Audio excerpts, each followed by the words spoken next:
nosotros venimos trabajando con la Facultad Regional de Avellaneda, de Bahía Blanca y de Chubut sobre la formación de los primeros años, buscando comprender las tendencias formativas, fortalezas y limitaciones y aportar mejoras didácticas. ¿Qué reflexión puedes hacernos, qué podés aportarnos a toda tu experiencia y tu visión en este momento? Un gusto conversar con ustedes, un saludo a todos los amigos, tanto de la Regional Bahía Blanca, encabezado siempre por mi queridísimo amigo que es Liberto Ercoli, de Regional Avellaneda, con Jorge Del Jenner y su secretario académico Luis Garaventa, que tantas cosas hemos hecho en conjunto, y la Regional Chubut. Yo creo que, durante 11 años estuve en el nivel, llamémosle macro, ¿no? Es decir, en el nivel de decisión de políticas públicas, en donde, bueno, sabemos perfectamente hacia dónde apuntábamos, en conjunto, trabajo conjunto entre la Secretaría de Políticas Universitarias y el Confedi. Y bueno, lo último que quedó, que no se pudo implementar después en su totalidad, que fue el plan estratégico. Si hablamos de un eje, que era el de indicadores académicos, nos planteábamos dos grandes objetivos. El primero, la eficiencia terminal, es decir, el famoso un ingeniero cada 4.000 habitantes, es decir, llegar a los 10.000. Pasamos de 5.000 a 8.000 en la década, así que algo llegamos, nos faltó un pedacito. Y el segundo aspecto era el logro de lo que llamamos perfil del ingeniero, competencias de egreso o resultado del aprendizaje, para hablarlo en términos que se habla a nivel mundial, en donde tomábamos como base el manual de competencias o el trabajo de competencias que en su momento propuso Confedi y que luego incluso fue aprobado como base para toda la región iberoamericana. Yo creo que hoy estamos planteados en eso, es decir, el gran desafío es, creo que tenemos muy claro qué queremos, es decir, cuál es el ingeniero que vemos que se está necesitando para ser un profesional en los próximos 40 años, con dos particularidades. La primera particularidad es que ya no alcanza con los conocimientos de la ingeniería para hacer ingeniería. Hay que tener algo más. Ese algo más lo hemos llamado competencias genéricas. Y el segundo aspecto es que en las tecnologías aplicadas lo podemos formar, pero asegurarle que eso va a ser válido quizá para 5 años y que los restantes 35 años de su vida va a cambiar totalmente las aplicaciones tecnológicas, los productos de su trabajo, etcétera, etcétera. Entonces, ahí viene, yo siempre rescato una frase de quien fue un maestro, para mí y creo que para muchísimos ingenieros argentinos, que fue Marcelo Sobrevila. Cuando se le festejó sus 80 años, Marcelo levantó la copa y dijo: sigan adelante, porque nosotros venimos de una época de la ingeniería memorable, pero agotada. Y entonces, yo siempre tomo esa frase, en la cual realmente yo soy formado en esa época memorable, pero en esa época memorable decíamos, y yo termino la carrera, cierro los libros y me voy a trabajar. O sea, como que no necesitaba formación continua, actualizar conocimientos, porque mi conocimiento iba a servir para décadas. Mientras que ahora el conocimiento, podemos decir, sirve para algunos años y nada más. Hablo de conocimiento específico. Y acá es donde viene, desde mi punto de vista, una revalorización muy importante de las ciencias básicas y las tecnologías básicas. A ver, comentanos eso, profundizar y darnos aportes, darnos líneas, decirnos tu visión sobre este grupo de profesores que estamos trabajando en los primeros años, tirarnos ideas como para tratar de seguir mejorando lo que estamos haciendo, a ver. No, sin duda. Primero de todo hay un tema clave. Sí. Argentina, con todo lo que se ha hecho en los últimos años, ha marcado tendencia, no solo a nivel iberoamericano, sino a nivel mundial. Entonces, lo primero que tenemos que tener certeza es, estamos muy bien, pero siempre hay que seguir avanzando, mejorando y marcando liderazgo. Y de hecho, lo podemos validar con nuestros graduados. Digo, lo que están haciendo nuestros graduados, en general, si uno lo mira, tienen que ver con aplicaciones muy concretas de la ingeniería. Entonces, yendo a lo que me decís, ¿por qué la valorización? Porque, en primer lugar, son los conocimientos que no los vence el tiempo. Digo, las materias básicas que describen la naturaleza, como la física, la química, la biología, la ciencia de la tierra, dependiendo, digo, de la ingeniería de qué se trate, son las que nos describen el funcionamiento de la naturaleza. Y ahí viene otro aspecto importante hoy de las ciencias básicas, que el ingeniero tiene que proponer soluciones amigables con el ambiente. O sea, tiene que conocer cómo funciona la naturaleza para no dañarla, sino actuar en conjunto. Y ahí yo le veo gran revalorización en ese sentido, y aparte de que los conocimientos estos no se modifican con los años, claro, el hecho de la importancia de las ciencias básicas. También las tecnologías básicas, es decir, yo soy electromecánico, sí, voy a hablar de algo eléctrico. Sí. Las leyes de Kirchhoff, de Ohm, claro, o de Maxwell, claro, no van a cambiar con el tiempo, claro, pero ¿cómo vamos a hacer la lógica de cómo funciona un transformador no va a cambiar? Pero ¿cómo vamos a hacer ese transformador? No tenemos la menor idea de cómo va a ser dentro de 40 años. Algún amigo eléctrico, si le digo, ¿se cumplirá el sueño de Tesla de que tengamos electricidad gratis como hoy tenemos Wi-Fi? No lo sabemos, no lo podemos decir, pero hasta tenemos cierta tecnología con lo cual podemos lograrlo. O sea, me refiero a qué tecnología aplicada va a manejar un ingeniero eléctrico dentro de 40 años. No tenemos ni idea, pero sí sabemos que lo va a hacer basado en Kirchhoff, en Maxwell y en Ohm. Daniel. Entonces, por eso hablo de la revalorización. Claro. Y un párrafo para quienes no hablé, para los matemáticos. La matemática para mí, y con la posibilidad de cálculo que tiene hoy un ingeniero a través de la herramienta informática, ha tomado una importancia relevante en la tarea del ingeniero. No se concibe ninguna obra de ingeniería si previamente todo su diseño y el ajuste de su cálculo no ha sido validado en la informática, obviamente por razones de costo. Entonces los modelos matemáticos que hoy podemos darnos el lujo de utilizar los ingenieros por la potencialidad de las herramientas de cálculo que tenemos, hace que cada vez necesitemos matemática más compleja, pero aplicada a la ingeniería. Y Daniel, del resto de las asignaturas, fundamentos de informática, sistemas de representación, los talleres integradores o las materias integradoras, que también ocupan un lugar importante. Vos me contabas que estaban haciendo una experiencia sobre competencias. ¿Querés comentarnos eso que lo estás llevando a los docentes? Estamos trabajando con los docentes.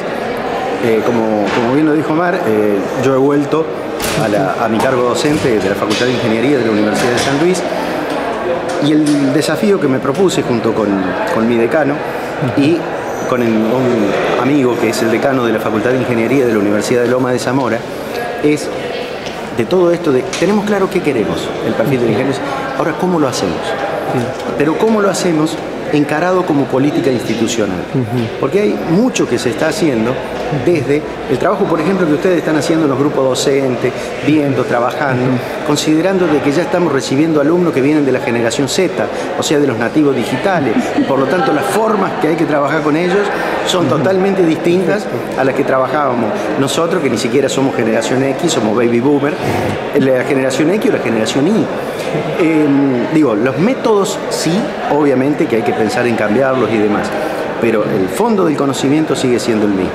Pero acá hay un tema, los métodos nos llevan a que para mí las materias básicas son fundamentales en ya incorporar ciertas competencias necesarias para este perfil de ingeniero. A ver, comentanos eso, ¿cuál es tu reflexión? ¿Qué están haciendo ustedes? Nosotros hemos, en primer lugar, hemos identificado a nivel institucional cuáles son las variables clave que tenemos que trabajar para asegurar competencias, a través de un método de análisis estructural y a partir de una herramienta que se llama MICMAC, que es método de impacto cruzado, matriz de acumulación de cantidades.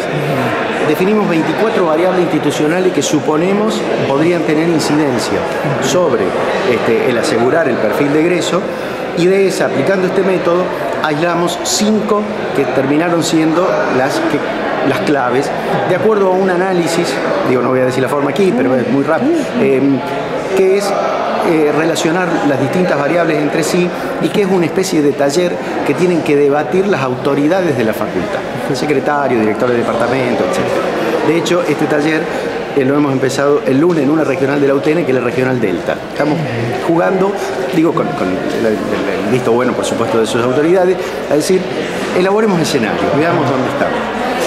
En mi facultad, las variables que salieron como fundamentales, por supuesto el diseño del plan de estudio, fundamental, la más importante de todas, como es válido en cualquier proyecto de ingeniería, el diseño es lo fundamental y esperable, por cierto, y nos salieron que en mi facultad había 3 instancias clave.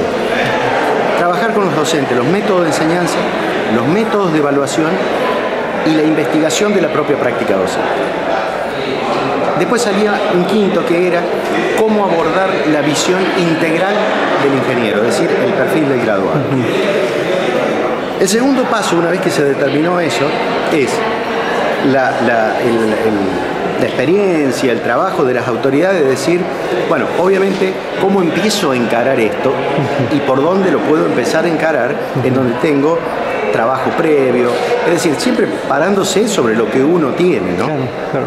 Y con el decano de mi facultad nos propusimos otra cosa. A ver. Si tenemos que cambiar alguna normativa, lo máximo que vamos a cambiar es una normativa de facultad, o sea, de consejo directivo. En el caso de la UTN sería de consejo académico.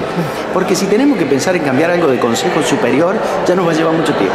O sea, todos los cambios tenemos que ser nosotros cuando digo nosotros, somos facultad, los que seamos capaces de controlar. Perfecto. Lo demás nos marca un contexto que por razones de energía, de tiempo, por ahora no vamos a intentar perforar. Como todo ingeniero, bastante práctico. Muy práctico. Entonces, sobre esa base comenzamos a desarrollar los trabajos.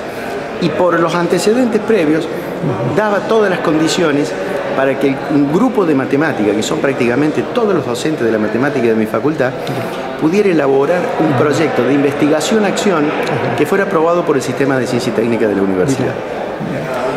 Nos costó, tuvimos el apoyo del rector, por supuesto el decano, digamos, era el impulsor de esto, y lo logramos en el área de educación, lo cual no es sencillo y no siempre he visto con buenos ojos que gente de otras disciplinas vengan a proponer cosas que no salen de la disciplina natural. Pero bueno, se logró. Entonces, lo primero que logramos fue, en esta negociación, llamémosle, con los docentes, es decir, no venimos a decirles tienen que hacer más cosas, aparte de seguir haciendo lo que... No, ahora su investigación va a ser el trabajo que queremos que realicen desde el nivel institucional. Qué bien. Entonces, uno de los puntos clave es, digo, por eso hablo de la experiencia de la autoridad, es decir, cómo trabajar con los docentes para que los docentes se sientan a gusto haciendo lo que hacen. Y nosotros ahí teníamos un muy buen plafón, más allá que también jugamos con la ventaja de que la secretaria académica es profesora de matemática. Entonces, digo, por eso son las condiciones de cada facultad. Ahora, todo esto ustedes lo están llevando a competencia. Lo estamos llevando, ese es el objetivo. ¿Cuál es el objetivo del proyecto de matemática? Para compartirnos algo a ver si podemos tomar algo, aunque sea de tus palabras en este momento. Desde la enseñanza de la matemática, el análisis, el álgebra, las matemáticas avanzadas, la probabilidad y estadística, ya le vamos insertando competencias que hacen a las genéricas, que hacen a la transversalidad, a través de los métodos de enseñanza, a través de los métodos de evaluación, que son las debilidades a su vez que tenemos. Entonces lo que estamos organizando ahora es un taller junto con algún experto de lo que ellos están haciendo, cómo pensar prácticos, cómo pensar actividades académicas que nos permitan ir llenando ciertas competencias. Y acá hay otro tema clave. Yo siempre notaba como que nos faltaba algo, porque lo de Confedi es un punto de llegada, pero en el mientras tanto, ¿cómo íbamos? ¿Qué indicadores movíamos para llegar a eso? Y encontré, a pesar de tener toda la documentación, la última publicación del proyecto Tuning, América Latina y Europeo, en donde hay todo un estudio de la Universidad del Deusto que toma las 32 competencias que salieron en el proyecto Turing, 18 instrumentales, 7 sistémicas y 7 de interpersonales, o sea, trabajos en grupo, trabajo en equipo, capacidad de negociación, etcétera, que son en definitiva, si uno lee las propias del Confedi, en donde para cada una de ellas están definidos 3 niveles de dominio. Cada nivel de dominio tiene 5 indicadores y de esos 5 indicadores, 5 niveles de logro. Esos casi 500 indicadores, que obviamente no hay que asustarse, cada materia puede trabajar 20, 30. Ahí también hay una construcción después de la facultad de cómo vamos armando el mapa de competencias a través de lo que aporta cada materia. Y el tema de fondo es que a los docentes, en este caso, supongamos, de matemática de mi facultad, con ese mapa, el primer trabajo que se les pidió fue tan simple como este. Marque una planilla Excel, hicimos, con color rojo, si usted considera que el alumno cuando aprueba su materia tiene este indicador. Perfecto. Y escriba al lado, así muy rápidamente, con qué práctico o qué contenido de la materia usted considera de que logra ese indicador. Ahora, si a su vez usted lo enseña, porque muchas veces consideramos que sale, pero no lo enseñamos ni lo evaluamos la competencia, márquelo en amarillo. Y si lo evalúa, márquelo en verde. O sea, estamos definiendo ya el primer mapa, que obviamente es subjetivo de cada docente, porque la mayoría quizá lo va a marcar en color rojo, al menos en mi facultad, porque ni se enseña ni se evalúa esa competencia, sino que se evalúa solo el contenido disciplinar. Pero, yo les dije, con la mayor honestidad intelectual posible. A ver, un chico que sabe de mi materia que he dado alguna vez, computación 1, le damos diagramación. Uno de los indicadores es aprender a secuenciar un proceso. Si me aprueba diagramación, sabe secuenciar procesos. O sea, ese es el ejemplo, que doy. Entonces lo marco. Y el propio contenido hace que se lo enseñe. Entonces, lo marco en amarillo y lo marco también en verde. Ahora, en realidad lo termino marcando en verde, ¿no? Está bien. Pero hay muchos otros que van a quedar en rojo. Claro. Un pensamiento analítico, un pensamiento crítico, un pensamiento lógico. Yo lo cargaba a los docentes de mi facultad, les decía, si usted en matemática me dice que no dan pensamiento lógico, le digo al decano que los eche a todos. Ahora, si me dicen, no damos competencia en lengua extranjera, y sí es lógico, porque cuesta la matemática en inglés va a costar más, ¿no es cierto? Lo digo un poco en broma, pero un poco es el concepto, ¿no? Daniel, cada materia se presta mucho a ciertas competencias. Y ejemplifiqué con matemática, pero después esto de matemática genera una movida en la facultad que solo los docentes de física, y que ya están preparando un proyecto para el año que viene de investigación-acción de la física, los de computación y que estaban trabajando ya fuertemente con el tema de cómo incorporaba las competencias, las definidas en el CONFEDI con las TICs, y se sumaron los de química. Entonces ahí armamos todo el paquete de básicas, y el trabajo ahora es cómo cruzar y cómo ir viendo técnicas y demás para realmente no solo pensar que las salen sabiendo porque lo necesitan, sino enseñarlas adecuadamente y evaluarlas. Daniel, y ese para nosotros es un aporte fundamental de las ciencias básicas. Después para arriba y ya trabajaríamos todas las otras, pero quizás en un contexto distinto. Bueno, nos queda mucho todo esto que nos comentás de tuning, también nos queda mucho esto de las subcompetencias o los desagregados del modelo de CONFEDI, toda la experiencia, lo que nos has contado de lo que están haciendo, estas aplicaciones prácticas, así que muchas gracias por esto. Y yo diría dos cosas últimas para dialogar. Una es que nosotros venimos también en Bahía, y ahora lo estamos compartiendo con Chubut y con Avellaneda, el enfoque de investigación-acción como un enfoque que nos permite trabajar de modo colaborativo, compartir las experiencias, ir sobre la teoría y la práctica. Y realmente me encanta, me agrada, me parece de tu persona, de ustedes, que también vos estés comentando que este planteo lo están tomando, que bueno, es un modelo, pero pareciera que también ustedes, entonces que nos comentes un poquito sobre eso, o cómo lo consideras, que nosotros creemos que es un camino interesante para mejorar la parte de práctica de la docencia, pero también el ser docente, ¿no? Y el serlo en forma comunitaria, colectiva. Y en segundo lugar, y por último, estamos con otro grupo de profesores trabajando sobre las experiencias de formación vinculadas con los contextos profesionales, sea en industrias, en empresas o en proyectos. Bueno, también eso, con toda tu vasta experiencia, tu visión que tenés, ¿qué nos podés decir un poco de las dos cosas? El tema de investigación-acción y de la importancia o la relevancia que le das a que haya experiencias para mejorar de la formación profesional vinculada con las profesiones.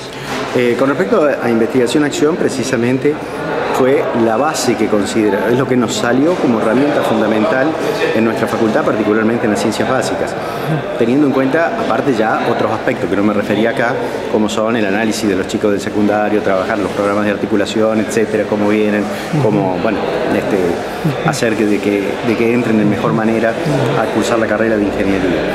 Y en ese sentido, lo veíamos como que la imperiosa necesidad de cómo hacer que los docentes investiguen su propia práctica. Las dos cuestiones. Para mejorarla. Para la mejora continua, claro, por cierto.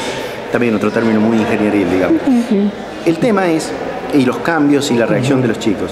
Para ello, la necesidad de definir indicadores, observar las prácticas, analizar esos indicadores, analizar, bueno, el logro de lo que hablaba recién de las competencias, etcétera. Y evidentemente eso lleva un tiempo muy superior, era lo que veíamos, a la que nuestros docentes tienen dedicado a la actividad docente. Es decir, ya comíamos parte de la otra pata de la actividad que tiene un docente, por ejemplo, con dedicación exclusiva, que es la de investigación. Entonces, para nosotros, el gran desafío, cuando digo nosotros, estoy diciendo, me estoy posicionando como facultad, ¿no? Digo, esto estamos trabajando codo a codo con el decano. El gran objetivo era cómo decirle al docente o cómo ayudar al docente a decir: tus 40 horas adentro de la facultad vas a estar dedicado exclusivamente a trabajar con tu práctica docente.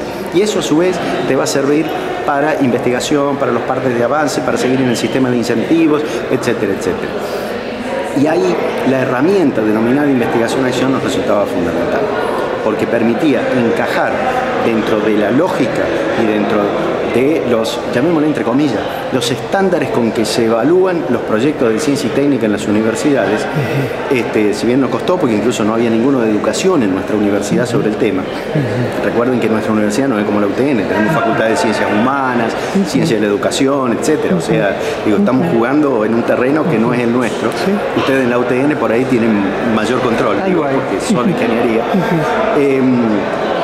Y el tema de fondo entonces era que el docente, sus 40 horas de dedicación o sus 20, si un semi-exclusivo, estuviese pensando exclusivamente en este tema. Perfecto. Y que de su único tema derivaran todos los informes que tiene que hacer un docente para el sistema de ciencia y técnica, para dar la clase, etcétera, etcétera. Entonces, vimos a la investigación-acción en ese sentido como una herramienta fundamental. Nos quedan dos patas todavía que trabajar. Este primer año no se planteó esto, se planteó para el segundo y el tercero, que son incorporar, y en lo posible, si fueran de otras disciplinas, lo que se llaman genéricamente la pareja pedagógica. O sea, alguien que esté observando su práctica docente, que en el aula no abra la boca, por supuesto, pero que después se vayan juntos y analicen, y que desde su otra postura le diga: este tema, si lo vieras de una manera distinta, podrías lograr algo más. Bueno, eso estamos tratando de ver si tenemos gente de ciencia de la educación que se quiera sumar. Por supuesto, yo siempre digo en esto, el principal punto es la infinita complejidad de las relaciones humanas. Tiene que ser gente que se lleve muy bien, que sean amigos, que charlen amigablemente, porque si vos no me vas a decir a mí lo que tengo que... Bueno, ahí estamos en problema, ¿no? Y el segundo punto fundamental es el trabajo. ¿De qué manera trabajar? Con docentes del secundario, pero que con la lógica no, los de la universidad me vienen a decir que tengo que hacer, sino de un trabajo conjunto, ver el chico y tratar de que ese tránsito entre los dos niveles sea lo más suave posible. Así que es un poco lo que apuntalamos con esto, que en términos teóricos sería en lo que se llama investigación-acción o investigación de la propia práctica docente. Y con respecto al segundo, en mi facultad todavía no hemos concentrado muy fuerte en esto, digamos, pero en la parte de la formación específica hay un tema que pasa en todo el país, por supuesto, y que es la visión de los empleadores. Y la visión de los empleadores son muy buenos técnicamente los ingenieros argentinos, pero adolecen de ciertas falencias a la hora del trabajo en equipo, del trabajo interdisciplinario, del manejo de grupo, que se supone son cosas básicas que va a hacer un ingeniero en una organización. Entonces, precisamente eso es lo que llamamos nuestras competencias y demás.